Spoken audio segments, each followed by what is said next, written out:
की हितैषी बन गई। उनकी सरकार के कार्यकाल में किसानों का भुगतान का मुद्दा नहीं क्या लटका रहा, और क्या किसानों के उन्होंने कितने उनके किसानों के हित में बिल पास किए या कौन कौन से काम किए, वो इस बात पर जवाब दे रहे हैं। भाजपा और कांग्रेस एक सुनियोजित तरीके से एक मित्र विपक्ष की भूमिका निभाते हैं। जब भाजपा आ जाती है सत्ता में तो कांग्रेस विपक्ष की भूमिका, मित्र विपक्ष की भूमिका निभाती है, और जब कांग्रेस सत्ता में आ जाती है तो बीजेपी मित्र विपक्ष की भूमिका निभाने लगती है। मेरा सवाल कैसे जरूरत पड़ी? हम नहीं, ये बात नहीं है। हम एक राजनीतिक दल हैं। हमने उत्तराखंड में चुनाव लड़ने का वादा किया है, जनता के आश्वासन पर हम चुनाव लड़ने का वादा कर चुके हैं, और आज हमारी ड्यूटी बनती है कि जो आज गलत काम आज जो सरकारों के द्वारा हो रहा है, हम उसका विरोध भी कर रहे हैं। आज हमने प्रेस वार्ता भी आयोजित की है। आवश्यकता पड़ेगी तो हम इस पर धरना प्रदर्शन भी करेंगे, हड़ताल भी करेंगे, भूख हड़ताल भी करेंगे। दूसरे किसानों के साथ है। मैं आपको बताऊं कि दिल्ली सरकार ने जितना मुआवजा आम आदमी पार्टी की सरकार ने किसानों को दिया है, वो पूरे भारतवर्ष में सबसे ज़्यादा है। कोई ऐसा राज्य नहीं है।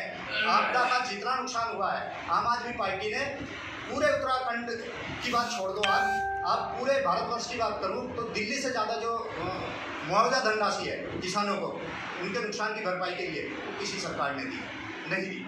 आम आदमी पार्टी शुरू से किसानों के साथ है, किसानों के फेवर में उनकी नीति किया जा रहा है और उसे सरकार के कंट्रोल से बाहर किया जा रहा है। दूसरा कॉन्ट्रैक्ट फार्मिंग आ रही है।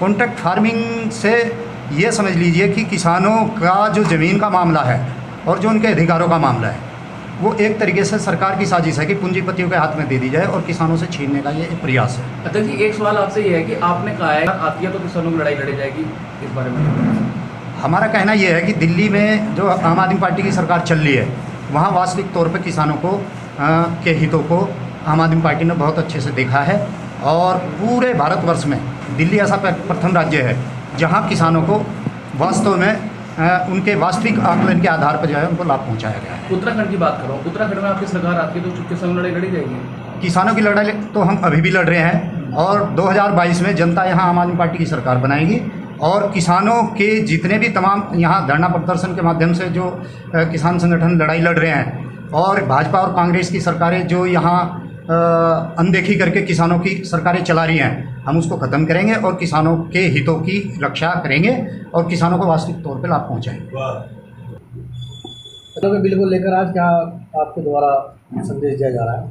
आज की जो प्रेस कॉन्फ्रेंस है वो सरकार द्वारा, जो केंद्र सरकार द्वारा जो अधिनियम लाए गए हैं वो किसान विरोधी हैं। हम इसका घोर विरोध करते हैं, और ये अधिनियम जो लाए गए हैं ये बजाय लोकसभा और राज्यसभा में पारित कराने के बाद, उनकी क्वेश्चन आवर्स में उन पर क्वेश्चन होने के बाद जब इनको लाया जाता तो अच्छा होता, लेकिन सरकार ने चोरी के रास्ते से इनको लाने की कितनी उतावलापन दिखाया है, इसका भी घोर विरोध है। दूसरा, एसेंशियल कमोडिटीज़ की जो हम बात है, वो कुछ सारी एसेंशियल कमोडिटीज़ जो हैं जो अधिकार से बाहर करती, उसमें क्या होगा कि लोगों को अधिक से अधिक अपना स्टॉक बनाने की जो क्षमता है वो बढ़ा लेंगे, और हमारी जो आम जनता है उसको इसका बहुत नुकसान होगा, बहुत दुष्परिणाम इसके सामने आएंगे। दूसरी बात यह है कि जो सरकार ने मंडी समिति का जो मंडी समिति का जो कार्य था वो समाप्त कर दिया। उसकी सारी ज़मीनें ऐसे ही बेकार हो जाएंगी, और जो उसमें कार्यरत थे जितने भी लोग थे वो सब इस तरह बेकार हो जाएंगे। तो ये सोची समझी एक चाल है, एक पट्टा देने की प्रथा सरकार सोच रही है किसानों को, और किसान जो है उसमें मजदूर की हैसियत से रह जाएंगे, और ये सारी जो है फार्मिंग हमारी पूंजीपतियों के पास चली जाएगी। इन्हें जो इनके चहेते हैं पूंजीपति उनको देना चाहती है, और ये बहुत खतरनाक होगा। लोग इस बात को याद करेंगे, अगर आज इसका विरोध नहीं किया तो आने वाला कल बहुत ही घातक होगा। अच्छा जी, कि जहाँ तक बात है, भुगतान राज्य सरकार का अपना मैटर है, वो कर सकते हैं अगर वो चाहें तो। इच्छा शक्ति की कमी है।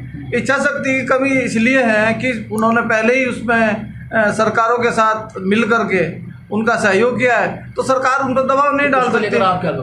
उसको लेकर हम धरना प्रदर्शन करेंगे, और जितनी भी मांग होगी उसे ले जाकर मुख्यमंत्री को भी देंगे ज्ञापन के माध्यम से। अभी मैक्सिम सैनी जी ने बताया कि इनकी जो सोसाइटी है उन्होंने भी ज्ञापन दिया, और उसके बाद जो है भुगतान हुआ भी है। एक छोटी सी बात कहूँगा, जब ये वास्तविकता है, आप जो है ये क्वेश्चन भूल जाएंगे जब हमारी पार्टी आएगी, क्योंकि अभी आपको सैनी जी ने भी बताया कि हमारी दिल्ली में सरकार है, और दिल्ली में सरकार होने के बाद जो किसानों के लिए जो हित की बात है वो सबसे ज़्यादा हमने की है, वहाँ दिल्ली सरकार ने की है। मुआवजे की बात हो या समर्थन मूल्य की बात हो या फिर अधिक से अधिक लाभ दिलाने की बात हो, वो वहाँ की है और यहाँ भी करेंगे। ये मुद्दे ही सब खत्म हो जाएंगे, क्योंकि जानबूझकर सरकारें मुद्दे को उठाना नहीं चाहती, लाभ की बजाय नुकसान में रखना चाहती हैं, मजदूर को खेत से अलग करना चाहती है। एक सोची समझी चाल है, किसानों को बर्बाद करने की चाल है, जो आम आदमी पार्टी इसका घोर विरोध करेगी। आने वाले टाइम में आप देखेंगे हमारी अगर सरकार बनती है और बनेगी तो हम ये सारे मुद्दे बिल्कुल निमूंगे। एक भारी भरकम शरीर वाला जो है प्राणी है, इसलिए नहीं चढ़ पाया, और झाड़ू बहुत हल्का औजार है, वो सब जगह घरों में पड़ा है, सब देख रहे हैं उसको, और उसका काम है सफाई करना, वो करेगा। अध्यक्ष जी, आज आपने प्रेस वार्ता करी है जी, तो उसमें क्या गया? उसके लिए मैं यही कहना चाहूँगा कि हम लोग जो शहर की, पूरे शहर में जो लोगों की आवश्यकता है, सड़क की, पानी की, बिजली की और विशेष तौर से सफाई की, जो यहाँ पे नहीं है वो हम अपने स्तर से उस तरह से करेंगे जैसे दिल्ली में आज ये सारी व्यवस्थाएं सुचारू रूप से चल रही हैं और कहीं किसी भी एरिए से इसमें शिकायत नहीं है। तो दिल्ली मॉडल जो है हमारी सरकार आने के बाद हम पूरे उत्तराखंड में उसे लागू करेंगे। अध्यक्ष, सड़कें जो हैं ये बिल्कुल उखड़ी पड़ी है, शहर की जो बिजली व्यवस्था है वो खराब हो चुकी है, पानी के लिए धरना प्रदर्शन कर चुके हैं, और कितना आप करेंगे? बिल्कुल, मैं ये कहना चाहूँगा कि जो सरकार है वो इस पे धरना प्रदर्शन करने के बाद भी किसी तरह का कोई अमल नहीं कर रही है।